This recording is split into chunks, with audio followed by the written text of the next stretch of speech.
Patient M is a 30-year-old female that has been reporting to you for routine cleanings for the past 3 years. She has had regular dental care and 2 Class 2 fillings on a molar and a premolar during her last visit. Her medical history is unremarkable, with mild asthma that is controlled with 10 milligrams montelukast daily and inhaled albuterol as needed. She has a vegetarian diet and enjoys exercising, indicating that she just arrived from her hot yoga class. Her blood pressure is currently 100/70 millimeters of mercury. Patient M is at your practice today for routine cleaning and has no new active carious lesions.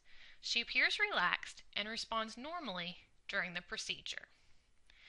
Upon finishing the cleaning, patient M is released to schedule her next follow-up appointment in 6 months.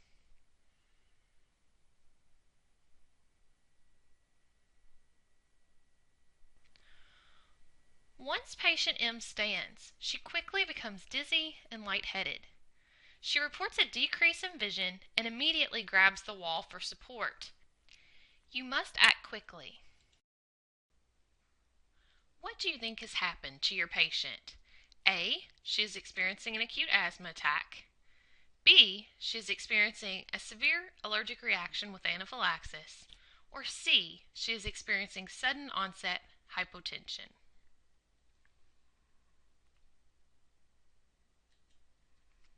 First, let's consider response A. The patient does not report any breathing difficulties and is not experiencing shortness of breath, so it does not appear that she is having an asthma attack. For B, dizziness and fainting could be symptoms of an anaphylactic reaction. However, this is typically accompanied by a constriction of the airways and a swollen tongue or throat, which is not reported by the patient. She has no skin reactions with no hives, itching, or flushed skin, so it does not appear that patient M is in anaphylaxis. Thus, response C may be a valid choice. The patient could be suffering from a sudden onset of hypotension, but what could have caused this sudden drop in blood pressure? You take her blood pressure again and find that it is now 80/60 millimeters of mercury. How did this happen? As patient M was in the supine position in the dental chair, the effects of gravity were spread equally throughout her body. If we imagine her body as a tank of fluid, the blood would be spread relatively evenly throughout her body, perfusing all of the organs. As patient M suddenly rose to the upright position, gravity would suddenly cause the blood to pool towards the lower half of her body and the extremities. The amount of blood currently available for distribution to the brain was suddenly diminished, causing the patient to become dizzy and disoriented. This can lead to fainting, also called syncope. Additionally, the venous return to the heart would decrease. This would quickly diminish the filling of the heart, thus decreasing the preload and subsequently the cardiac output.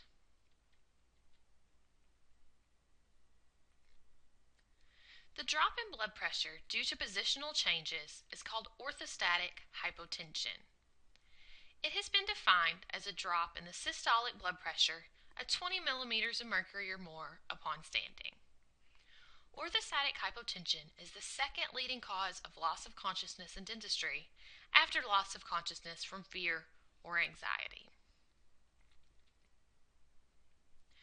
What predisposing factor would most likely cause patient M to be prone to orthostatic hypotension? A. Age-related factors. B. A low circulating plasma volume. C. Pre-existing hypertension. Or D. Her albuterol medication.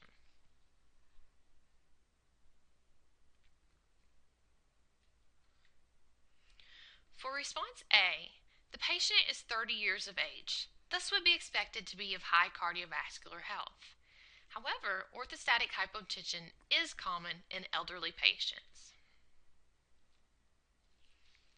It is possible that the patient had a low blood volume, making her more susceptible to hypotension, particularly with changes in position. What do we know about the patient's history that could suggest this issue? The patient practices hot yoga, an exercise routine in which yoga exercises are performed in a room that is around 95 to 100 degrees Fahrenheit. If patient M has not properly hydrated following such an exercise routine, she could be dehydrated and prone to a low circulating plasma volume. Thus, response B appears to be a possible predisposing factor for the patient's hypotension. For response C, the patient was not reported to have pre-existing hypertension. This would not logically predispose the patient to the current case of orthostatic hypotension.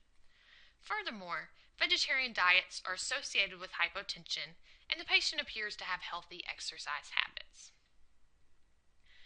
For response D, albuterol can cause dizziness and a fast heart rate. This medication prevents bronchospasm by binding to beta-adrenergic receptors. Thus, this medication is associated with an increased heart rate and can cause hypertension in some patients. Therefore, this is not a likely cause of patient M's orthostatic hypotension. Furthermore, albuterol is a fast-acting drug designed to quickly treat asthma symptoms, and the patient is not administered the albuterol during the course of your treatment. After a few moments, patient M appears to regain her stability and reports feeling much better. What homeostatic processes have occurred within her body to bring her blood pressure back into a normal range? The heart and vasculature are controlled by a cardiovascular center in the medulla and pons. There are multiple inputs to this cardiovascular center, including higher brain centers such as the cerebral cortex and limbic system, proprioceptors which monitor joint position and movement, and baroreceptors which monitor blood pressure. Afferent fibers from these receptors travel to the cardiovascular center, sending information on variables affecting the blood. Within the medulla and pons, the cardiovascular center integrates information from the afferent fibers. There are three main centers within this region: the cardiac pressor center, the cardiac depressor center, and the vasoconstrictor center.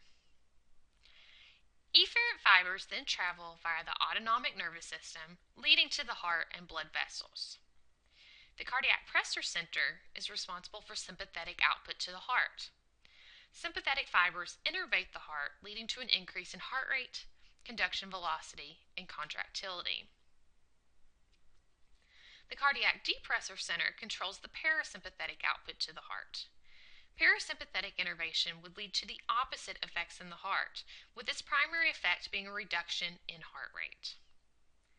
There is crosstalk between the parasympathetic and sympathetic nervous systems as they mediate effects on the cardiovascular system. At the blood vessels, sympathetic output from the vasoconstrictor center leads to vasoconstriction of the resistance arterioles and veins, while the parasympathetic nervous system does not typically play a significant role. One of the major inputs to the cardiovascular center are pressure receptors called baroreceptors. These receptors are embedded in the walls of major blood vessels, primarily in the aortic arch and carotid sinus. The carotid sinus is located at the bifurcation of the carotid artery. Baroreceptors are embedded in the wall of the blood vessel and can be stretched as the blood vessel is exposed to increasing blood pressures. In a normal, healthy individual, when the baroreceptors are stretched due to high blood pressure, the baroreceptors increase their frequency of action potentials, indicated by the lightning bolts, sent to the cardiovascular center in the medulla. The cardiovascular system initiates reflexes that stimulate the cardiac depressor center while inhibiting the cardiac pressor and vasoconstrictor centers. This acts to increase the parasympathetic drive and decrease the sympathetic drive. The net effect of these actions is to decrease cardiac output and vasodilate the blood vessels. Consequently, the blood pressure will begin to drop and the baroreceptors will decrease their frequency of action potentials. Remember that we are considering the reflex pathway that would be initiated to compensate for an increase in blood pressure. However, in the case of patient M, she has experienced a sudden drop in blood pressure due to a positional change. The baroreceptors, which are located at the carotid sinus and aortic arch, would be exposed to lower pressures and thus would not be stretched. The firing rate of the baroreceptors would decrease.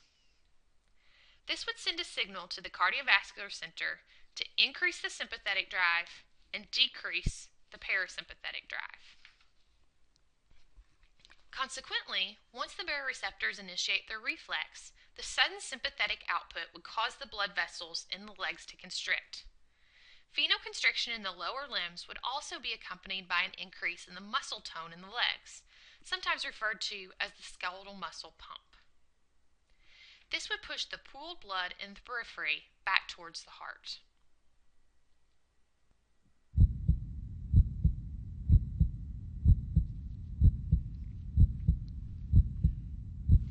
One other main effect of the increased sympathetic output would be an increase in the heart rate. Patient M would most likely experience a pounding heart as her body attempted to compensate for the change in position. The sympathetic output would increase the heart rate, conduction velocity, and contractility. The increased cardiac output, as well as the increased constriction in the blood vessels, would quickly restore appropriate blood flow to patient M's brain, reducing her dizziness and other symptoms. This would return her blood pressure to a normal range via the negative feedback baroreceptor reflex. Now that we've discussed the reflexes that compensated for patient M's orthostatic hypotension, let's solve a more challenging physiology question. Which of the following would be most likely to occur immediately after patient M rises? A, an increased firing rate of baroreceptors. B, a reflex vasodilation. C, a reflex decrease in heart rate.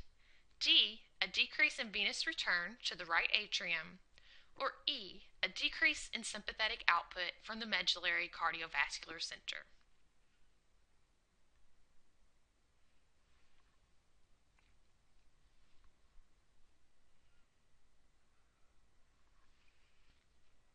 Did you choose D?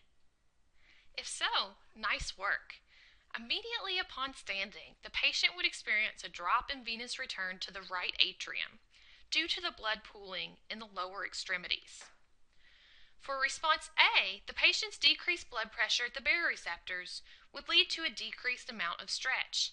Therefore, the firing rate of the baroreceptors should be decreased. For responses B, C, and E, the decreased baroreceptor stretch should cause a compensatory or reflex increase in the sympathetic output from the cardiovascular center, leading to an increase in vasoconstriction and heart rate.